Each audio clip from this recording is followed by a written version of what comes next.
Esperança em tempos difíceis. Nós temos caminhado com a história de Ruth, esse personagem que nos inspira, esse personagem que mexe às vezes com coisas que estavam escondidas dentro de nós. Tenho tido a oportunidade de conversar com alguns, já falaram assim, eu nunca tinha pensado dessa maneira nesse livro. Mas esse tempo que nós estamos passando, talvez você já passou, mas como é difícil olhar de uma maneira esperançosa, ou até passar esse caminho de esperança aos outros. O tema de hoje é vivendo pela graça de Deus. Eu peço que você abra sua Bíblia em Ruth capítulo 2, nós vamos ler do versículo 4 até o versículo 16.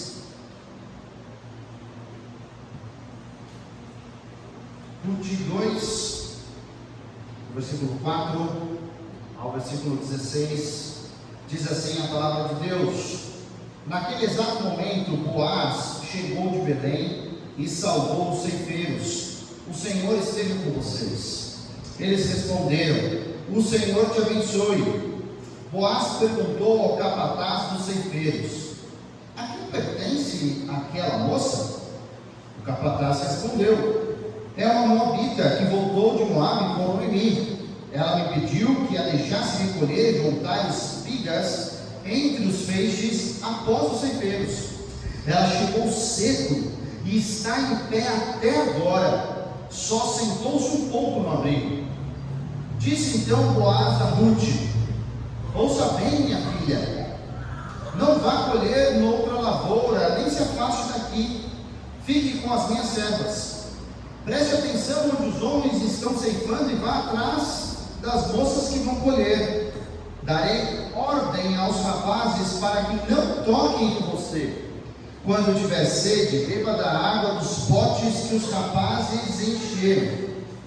Ela inclinou-se e, prostrada com o rosto em terra, exclamou: Por que achei favor a seus olhos, ao ponto do Senhor se importar comigo, uma estrangeira? Boaz respondeu: Contaram-me tudo que você tem feito por sua sogra, depois que você perdeu seu marido, como deixou seu pai, sua mãe, sua terra natal, para viver com um povo que você não conhecia bem. O Senhor me retribua o que você tem feito, que seja ricamente recompensada pelo Senhor, o Deus de Israel, sob cujas asas você veio buscar refúgio. E disse ela: Continue eu a ser bem acolhida, meu Senhor. O Senhor me deu ânimo e encorajou a sua serva, e eu sequer sou uma de suas servas. Na hora da refeição, Boaz lhe disse: Venha cá, pegue um pedaço de pão e molhe no vinagre. Quando ela se sentou junto aos ceifeiros, Boaz lhe ofereceu grãos tostados. Ela comeu até ficar satisfeita e ainda sobrou. Quando ela se levantou para recolher espigas, Boaz deu estas ordens a seus servos: Mesmo que ela recolha, entre os feixes não a repreendam. Ao contrário, quando estiverem colhendo, tirem para ela algumas espigas dos feixes e deixem-nas cair para que ela as recolha, e não a impeçam. Até aqui, vamos orar? Pai querido, te agradecemos pela sua santa palavra e pedimos pelo ministério de iluminação do Espírito Santo, pela correta interpretação e aplicação desse texto em nossas vidas. É o que nós pedimos no nome do Senhor Jesus. Amém. Nós temos visto que uma tendência natural nossa é querer que Deus mude toda a nossa circunstância, todos os problemas que estão à nossa volta, mas muitas vezes eu e você, a gente não deixa Deus trabalhar naquilo que é o fundamental, que é o nosso coração. A gente quer que Deus mude tudo, porque a gente crê, a gente acha, contaram essa história para nós, que o que dá o problema são os fatores externos.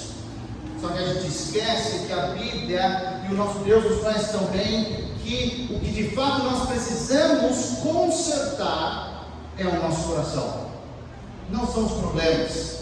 Porque pensa bem, imagina se a situação toda muda e você acha que foi por sua causa. Nós temos um coração mais endurecido, não um coração mais maleável. Nós temos um coração que acredita que pode mudar situações. E tudo isso não é a vontade de Deus, porque a vontade de Deus é que eu e você sejamos a cada dia mais maleáveis na mão dele, para ele nos moldar. Hoje de manhã a gente falou sobre o oleiro, sobre essas questões, aquele barro molinho. Mas quando o barro endurece, não tem outro jeito a não ser quebrar para refazer, e quebrar dói mais.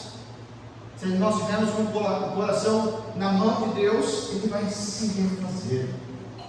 Vimos também que a reação de Noemi foi uma e a reação de Ruth foi outra. Noemi escolheu o caminho da amargura. Ela quis até trocar de nome. Não, meu nome não é mais doçura, agora me chamem de amarga, de Mara. Mas Ruth não. Ruth estava disposta a deixar Deus trabalhar na vida dela. Ela estava maleável. Ela queria ver o que esse Deus de Israel era capaz de fazer com uma viúva estrangeira, num tempo de escassez, num tempo de fome. Ela confia em Deus. E essa história que parece simples, parece que não tem nada a ver com a gente, nós sabemos que tem sim consequências eternas a partir da história de Ruth. E Ruth, já que nós vimos na semana passada, que ela toma decisões importantes no meio da crise. Primeira decisão importante que ela tomou foi amar de fato, sem querer nada em troca. E a segunda decisão que ela toma é trabalhar, arregaçar a manga e trabalhar, e se esforçar. Ela não sabia se ela encontraria um local bom, pessoas que iam tratar ela bem, mas ela foi, ela tentou, ela não se negou à tentativa de ir trabalhar. E é esse ponto que nós estamos, quando Ruth sai naquela manhã para ir trabalhar, para ir, a palavra técnica é respigar, pegar aquilo que ficou no chão. A lei dizia que era para deixar para exatamente esse tipo de pessoa, o mais pobre dos pobres. E Ruth não se importou de ser chamada de pobre, de fazer atividade de um pobre, porque era a única oportunidade que ela tinha. Ela foi humilde, nós vimos semana passada. E como falta humildade para os nossos dias, a gente fala, não, eu sou muito mais capacitado do que essa vaga. Não, eu não posso. O quê? Ficar aguentando alguém me dar ordens? Querido, se é a oportunidade que Deus está te dando, agarre, vá, faça. E a gente vê agora a graça de Deus se abrindo na vida de Ruth. Conceito de graça, talvez você conheça, é esse favor concedido a alguém que não merece, e alguém que não tem como obter esse favor se esforçando. E Ruth vai viver esse momento, onde uma pessoa que ela não conhecia, uma pessoa que ela não tinha um relacionamento, ela como pobre, viúva e estrangeira, ela não tinha direito nenhum de exigir nada dos israelitas, não tinha direito nenhum de exigir dos donos das terras ali perto que ela ia. Era a posição mais baixa daquela sociedade. E Deus usa vários canais, vários jeitos. O jeitão de Deus é diferente. E na nossa história vai entrar mais um personagem. A gente começou a ver só como citação semana passada, mas hoje ele entra, ele fala, ele age. E o canal da graça de Deus na vida de Ruth é Boaz. É esse homem chamado Boaz. É um consolo, querido, saber que mesmo que está ruim o tempo, mesmo que está tudo nublado, Deus ainda tem pessoas boas, pessoas que o servem, pessoas que o obedecem. Lembra, nós estamos no período dos juízes, e a frase principal dos juízes é: cada um fazia o que achava mais certo. Devia ser uma anarquia total, tudo aquilo que Deus falou para o povo dele não ser. Mas no meio disso, como raios de sol num dia nublado, nós temos um Boaz. Temos alguém que conhece o Senhor, alguém que obedece à vontade de Deus, alguém que é atento. Isso faz toda a diferença, porque a primeira coisa que nós vemos em Boaz é essa preocupação com os seus subordinados, a preocupação com os seus trabalhadores. Ele era o dono, ele era o senhor da ceifa, mas ele era preocupado ali. E no versículo 4 nós vemos uma grande saudação, onde ele pede a bênção de Deus para os seus empregados. Parece uma coisa simples, não é verdade? Não. Se tem algo que é difícil para nós do século 21, é essa mistura que inventaram e a gente crê entre sagrado e secular, entre o trabalho e as coisas de Deus. E Boaz não é esse tipo de homem que crê nessa divisão, porque ela não existe. Ele vive a sua fé onde ele está, no ambiente onde ele está inserido, e ele é uma pessoa só. Se ele é um homem de Deus, no trabalho ele vai falar do quê? De Deus. Então a primeira coisa que ele faz, chegando, dando essa saudação ali, ele abençoa as pessoas ao seu redor. Nossa, que diferença! Quando muitas vezes nossos colegas, nossos amigos não querem nem saber como foi a nossa vida, como é o nosso final de semana, como está tudo. Mas Boaz não estava fazendo isso lá no templo de Jerusalém, ele não estava fazendo isso num momento de devoção particular, ele estava fazendo isso lá no campo, sozinho, com os seus ceifeiros, com os seus empregados, onde ninguém ia ver a fé dele, porque ele é íntimo. Ele escolheu ser uma pessoa só, não ser uma pessoa de segunda-feira e uma pessoa no final de semana. Ele vai e adora o Senhor onde ele está, porque é essa a função. Tudo que Boaz faz, tudo que Boaz reconhece, a consciência dele pertence a Deus. E como é gostoso estar do lado de pessoas assim. Te percebe? Essas pessoas influenciam as outras, essas pessoas levantam as outras, ajudam as outras. E que pena que muitas vezes não somos nós, essas pessoas, que influenciamos as outras. Porque Boaz era desse jeito, não por causa dele, por causa que isso é um reflexo do relacionamento de Boaz com Deus. Muitos dos nossos desarranjos, dos nossos relacionamentos, queridos, são reflexo do nosso mau relacionamento, do nosso desarranjo, do nosso relacionamento com Deus. E Boaz mostrava exatamente isso. Um bom relacionamento com Deus trazia para todas as esferas da sua vida um bom relacionamento. Ele abençoava.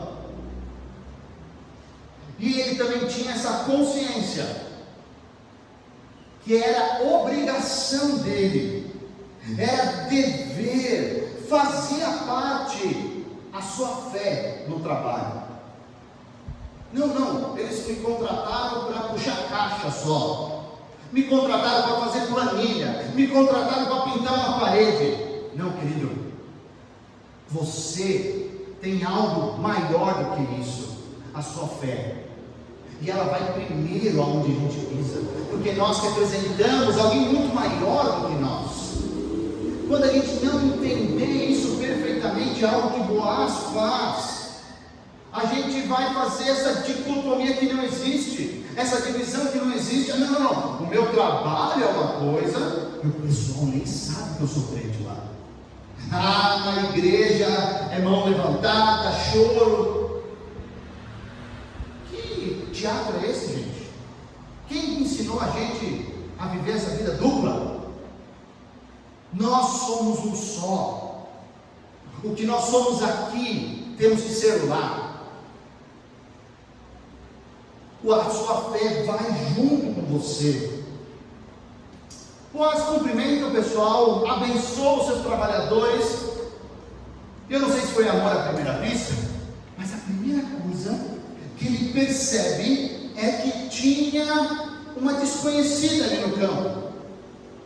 Ele chama o responsável e fala: escuta, quem que é ali? E pelo jeito não era simplesmente uma desconhecida, era uma bela desconhecida. E o desenrolar da história, a gente vê que rapidinho, como todo bom homem, né? Em vez de querer saber de colheita, agora ele quer saber quem é essa menina, quem é essa mulher. Ele muda. E Boaz agora, ele perde o interesse na colheita dele. Uma estrangeira, livre, claro, pela sua viuvez, porque o único elo que mantém o casamento vivo é a presença física na terra. Não existia mais, então ela estava livre. Estrangeira. Talvez já tenha sido notada pelos rapazes da cidade. A gente vai ver lá no capítulo 3 que eu acho que o pessoal já tinha falado: olha, chegou uma moabita viúva aí.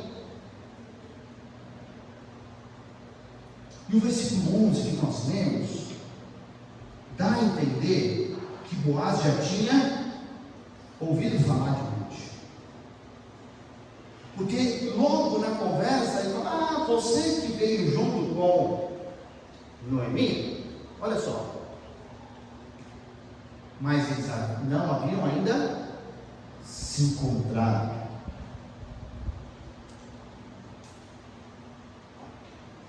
Além da beleza,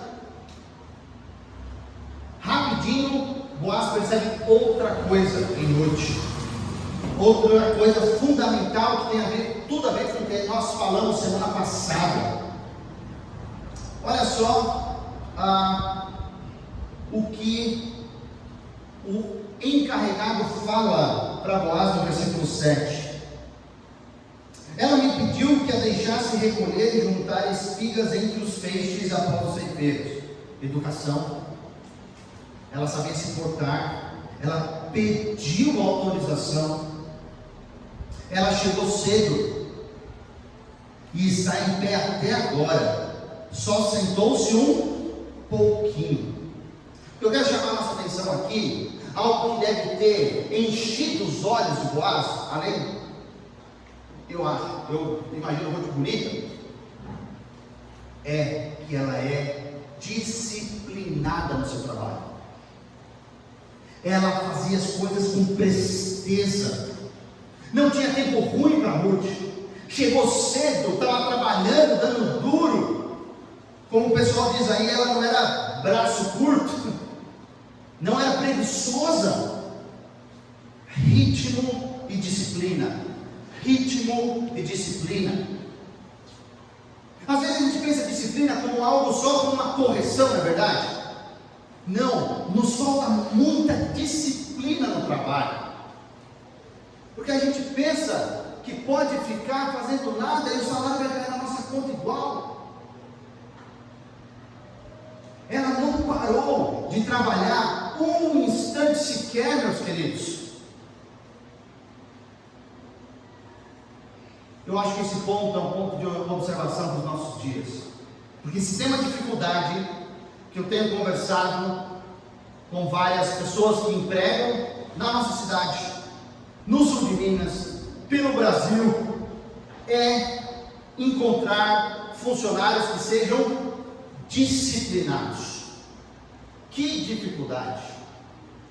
Eu sei que muitas dessas pessoas que vêm me falar isso têm funcionários que se dizem cristãos. Uma certa escritora, ela escreveu o seguinte: nós estamos vivendo diante de uma geração que acha que trabalha muito, mas na verdade ela trabalha mal. A nossa geração, a geração atual, a geração que está tentando ocupar o mercado de trabalho, ela acha que está fazendo muita coisa. Não, estão trabalhando mal. Mal. Não tem disciplina, não tem ritmo.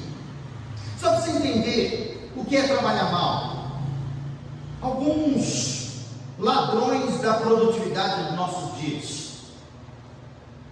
Redes sociais. A gente não vê que Ruth estava lá, colheu uma espinha. Opa, deixa eu ver o meu Instagram aqui. Opa, não, deixa eu responder uma mensagem aqui. Não, ela estava para trabalhar, querido. O teu chefe te contratou para você trabalhar, não é para ver teu celular. Deixa lá para tocar caso de emergência. Segundo, multitarefa. Chegou o tempo de falar que as grandes pessoas tinham que ser multitarefa, fazer várias coisas ao mesmo tempo. Já está se descobrindo que não. Fazer poucas coisas bem, talvez em paralelo, mas fazer várias coisas assim, a gente fica perdidinho rápido. Cafezinho. Fazer uma pausa. Fazer a pausa na pausa. Vamos fazer mais uma, vamos tomar mais um cafezinho e chega. E daqui a pouco você vai ver que você não produziu nada. Muitas interrupções.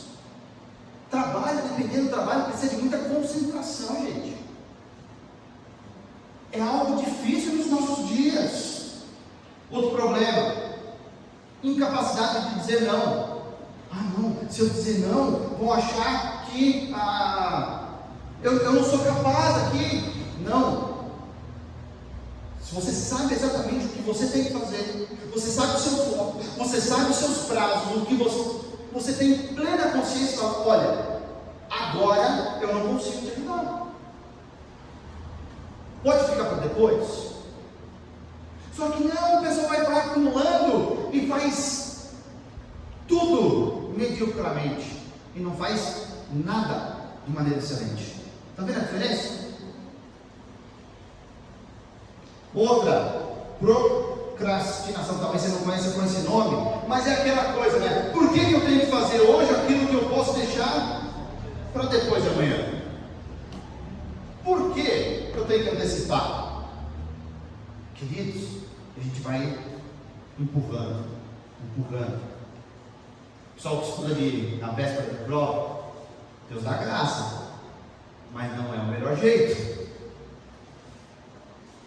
No seminário, muitas vezes, o professor, ele dava todos os trabalhos do semestre no primeiro dia de aula. Todos. E as datas que tinham que entregar. A última semana era um Deus nos acuda no seminário. Porque as primeiras semanas, muitas vezes, era de prioridades erradas. Desequilíbrio. Fora os maus hábitos, né, gente? A gente dorme mal, a gente se alimenta mal, a gente não se preocupa muitas vezes com o óculos certo, a distância certa, a ergonomia, aceitar. A gente se trata mal, na verdade, e quer ter uma produtividade campeã. Mas voltando para falar de Boaz agora, tá? de atenção é como Deus, de uma maneira soberana, Ele conduz uma história particular.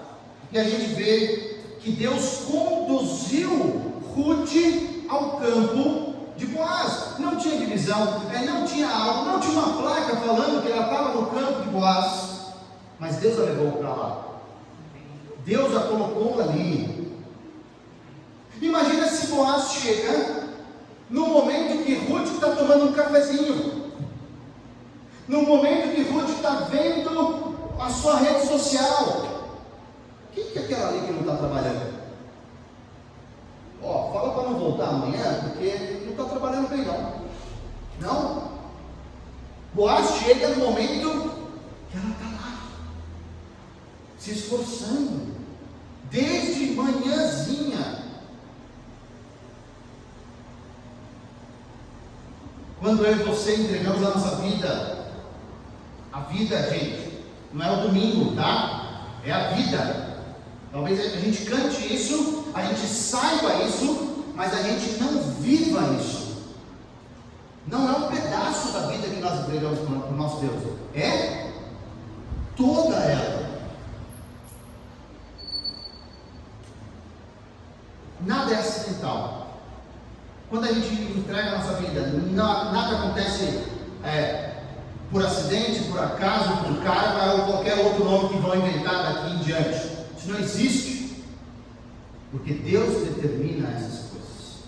Deus conduz, Deus na sua providência traz. Nós vamos ver, entre hoje e daqui a 2 semanas, 5 evidências dessa graça de Deus na vida de Ruth, por meio de Boaz. A primeira delas é bem interessante, a gente vai ver no versículo 8. Quem toma a iniciativa é Boaz. Disse então Boaz a Ruth. Simples, não é verdade? Quem foi perguntar de quem? Foi Boaz que foi perguntar de Ruth. Porque graça, porque a gente está entendendo o conceito de graça, e não estamos aqui falando de galanteio, não estamos falando aqui de querer conhecer com outras intenções, nós estamos falando sobre a graça de Deus. É que Deus vem e dá o primeiro passo para nos socorrer, na verdade? Ele vem, porque a gente não merecia. Não foi Ruth que falou: eu estou aqui, estou devendo tudo isso aqui, o senhor pode me ajudar? Não. Ela não estava esperando nada de nós, ela nem conhecia. Ele foi. Ele foi. E na salvação nós sabemos que é Deus que toma a iniciativa. Quando a gente estava morto. Morto fala, morto pede, morto não. Nós estávamos mortos. Nós estávamos sem forças. Quando nós ainda éramos pecadores. Quando nós éramos inimigos de Deus. Quem tomou a iniciativa? Deus. A gente não queria ver Deus nem pintar de ouro. Ele toma a iniciativa. E não é uma improvisação. Tem gente que vai querer que foi um jeitinho que Deus deu. Não. E voltando para a nossa história, tudo indica que esse olhar, esse conhecimento que Boaz já tinha notícia, ele começa de fato a nutrir um sentimento, e o sentimento que nós falamos semana passada, que é o amor verdadeiro, que é um compromisso sem querer nada em troca. Compromisso, aliança, sem querer nada em troca. Segundo lugar, Boaz que falou com Ruth. Foi ele que se dirigiu a ela em primeiro lugar, porque uma viúva pobre estrangeira não ia se dirigir ao Senhor das terras. O que poderiam pensar? Boaz era um homem importante. Nós vemos isso na semana passada. Uma desconhecida completamente desconhecida. E ele está falando com o seu capataz, e daqui a pouco, o versículo seguinte, ele já está falando com Ruth. Ele muda o foco, ele já aceita bem. Quem que é aquela mulher? Já vai e fala com ela. Eu e você, muitas vezes esquecemos que Deus continua a falar conosco. Ele veio falar conosco. Ele quis registrar tudo o que Ele queria, está aqui, queridos. Ele quis, Ele fez. Essa salvação que nos oferece orientação, que muda completamente a nossa vida. Essa conversão, essa mudança de vida, é por causa de um motivo. Deus veio compartilhar quem Ele é conosco. Se a gente consegue amar, foi porque Deus nos amou primeiro. Se a gente consegue ser sábio, foi porque Deus é a fonte da sabedoria. Se a gente tem uma vida eterna hoje, é porque Ele é a fonte da vida. Mas a gente, às vezes, não entende. E por não entender, acha que o melhor é eu conduzir a minha vida. Como dizia uma placa em um restaurante famoso: Jesus é o meu copiloto, porque quem está no volante sou eu. Errado, queridos. O carro é dele, o combustível é dele, ele projetou o motor, tudo. Ele é o dono. A gente vai atrás, aonde ele for, a gente vai feliz da vida. Feliz da vida. Terceiro lugar, terceiro e último para hoje. Boaz começa a caminhar com Ruth e começa a fazer promessas a ela. Ele promete duas coisas: promete proteger e prover para ela. O que a gente vê aí, onde ele chama ela e começa a conversar, e ele usa a expressão no versículo 8, minha filha, né? Alguns comentaristas entendem isso, que há uma diferença de idade muito grande aqui, algo confirmado mais à frente, nos próximos capítulos, mas também há um jeito carinhoso de tratamento. Nós não sabemos quantos minha filhas, quanto carinhoso era Boaz com as outras pessoas, e por isso que é importante nós darmos o devido valor a quem precisa e a quem a gente fez o compromisso de dar o nosso carinho, não é verdade? A gente não vai falar eu te amo por aí, é uma banalização do eu te amo, eu me importo e tudo mais. Queridos, isso é para o nosso cônjuge, para os nossos filhos, para os nossos próximos. Está falando para cachorro, para carro, para time de futebol. É impressionante. E ele começa a demonstrar carinhosamente algo que a gente não vê em outros lugares. E pediu para o seu pessoal, falou: ó, protege ela. Possivelmente Ruth nem soube disso que ele pediu, não é verdade? Muitas vezes nós somos alvo da graça de Deus sem sabermos. Protege, a gente não pede proteção muitas vezes, mas entender que Deus poupou de tantas coisas acontecerem na nossa vida, nós só vamos chegar e saber, talvez, lá no céu. Tinha um professor que falava que lá no céu ia ter um armário de cada um, que Deus ia pegar e ia falar mais ou menos assim: ó, lembra daquele dia? Ah, sim, um dia maravilhoso, deu tudo certo, aconteceu isso. Então, olha o que era para ter acontecido. proteção. Ruth nem sabia. Mas a segunda ela ficou sabendo, ou pelo menos desconfiando. Ele pediu para que o pessoal a ajudasse, tirassem os feixes bons e deixasse por onde ela ia. Ele começou a prover, a dar alimento bom para ela. Ruth agora, ela poderia colher o melhor das espigas. Não o que caía, não o que sobrava, não, o melhor. Corta um pouco do melhor aí, deixa de propósito, não acidentalmente. Essas instruções me lembram do nosso Deus. E quando chega o versículo 14, é interessantíssimo. Na hora da refeição, Boaz lhe disse: vem cá, pega um pedaço de pão e molhe no vinagre. Ela se sentou junto aos ceifeiros e Boaz lhe ofereceu grãos tostados. Ela comeu até ficar satisfeita. Não sei onde ela estava, não sei se era comum todo mundo comer junto.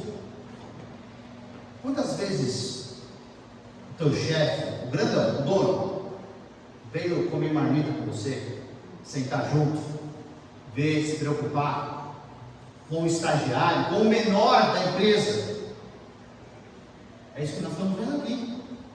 A gente passa por tudo isso e acha que é uma história muito, muito linda, muito bonita, mas tem uns detalhes que falam: isso não acontece, não acontece.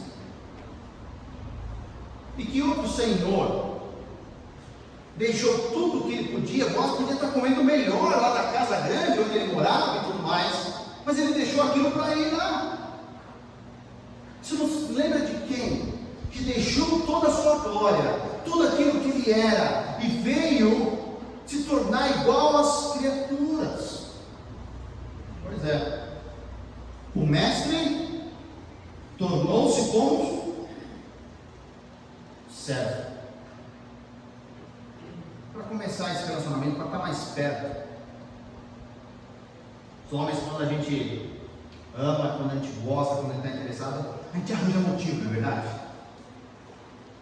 E ele começou a perseguir esse motivo de arranjar a situação, de estar perto, de conhecer, de saber quem ela era, não de fazer convites indecentes, não de querer sair beijando e sair fazendo outras coisas, não, de estar junto, de fato conhecer.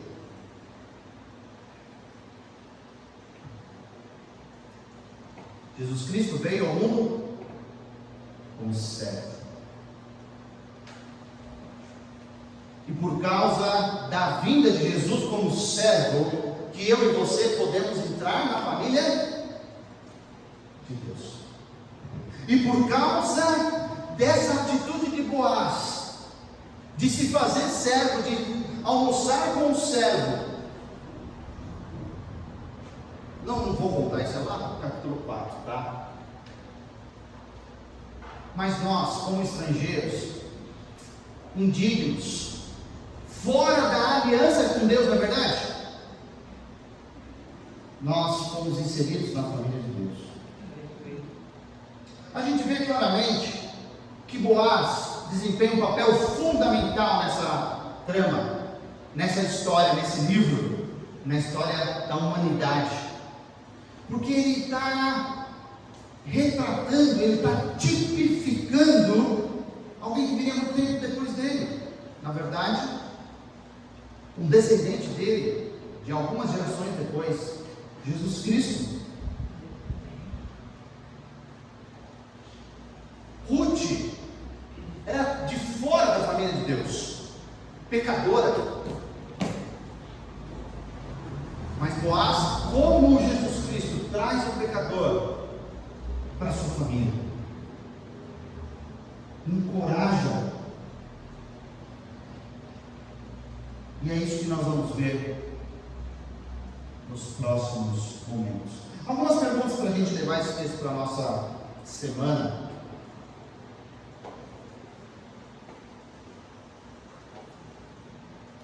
como que é o meu relacionamento com as pessoas? Será que de fato um é espelho do outro? Talvez você está duvidando ainda que seja de fato um espelho. O relacionamento que eu tenho com os meus próximos, com a minha esposa, meu marido, com os meus filhos, com as pessoas próximas de mim, revelam o meu relacionamento com Deus. Não, meu relacionamento com Deus é maravilhoso. O problema são as outras pessoas que são horríveis, pastor. Será que mais uma vez eu e você estamos tentando acreditar que o problema está nos outros e não em mim?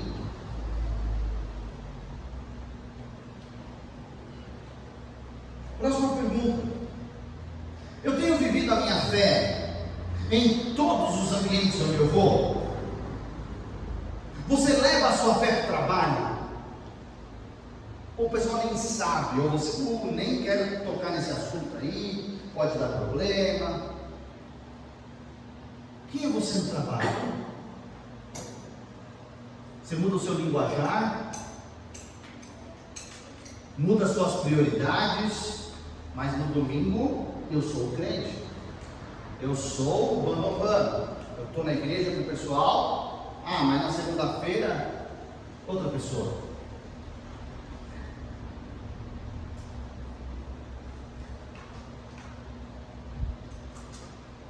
Próxima pergunta.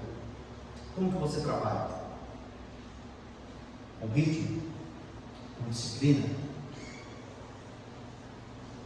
Você é preguiçoso? Você trabalha mal? E esses ladrões da produtividade se riam a cada vez que eu estava falando com um deles ali, porque se identifica com todos eles, ou com alguns deles. A gente deveria ser exemplo, queridos. Exemplo de trabalhador, excelência. Por fim, eu tenho ouvido Deus falar comigo? Eu peço, esbravejo, Deus fala comigo, mas eu não abro a minha Bíblia.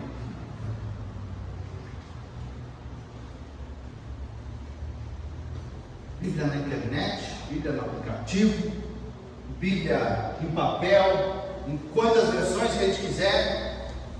Olha, se tem algo que Romanos 1 fala que é indesculpável, são as nossas gerações, queridos, porque é a coisa mais simples acessarmos a palavra de Deus, a coisa mais fácil na história da humanidade.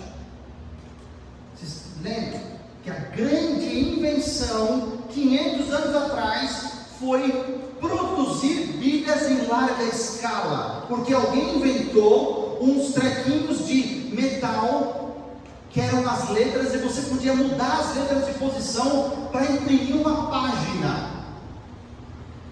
Gutenberg. E hoje, só aqui nesse escritório, nós temos 4 impressoras que podem imprimir o que quiser, qualquer hora, qualquer hora. Olha a diferença do acesso. Mas a gente não ouve mais Deus, a gente quer falar, mas ouvir. Hoje a gente pode ver que essas pequenas evidências, essas evidências do relacionamento de Boaz com Ruth, dele proteger, dele ir atrás, saber, são evidências da graça de Deus. E se isso passa pelo meu entendimento, pelo meu olho, viver o dia a dia vai ser uma grande felicidade.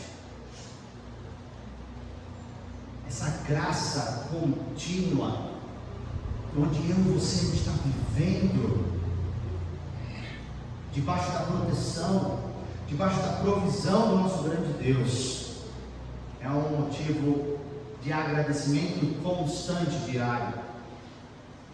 E o que nós vemos são essas evidências da graça do nosso Deus. Vamos orar?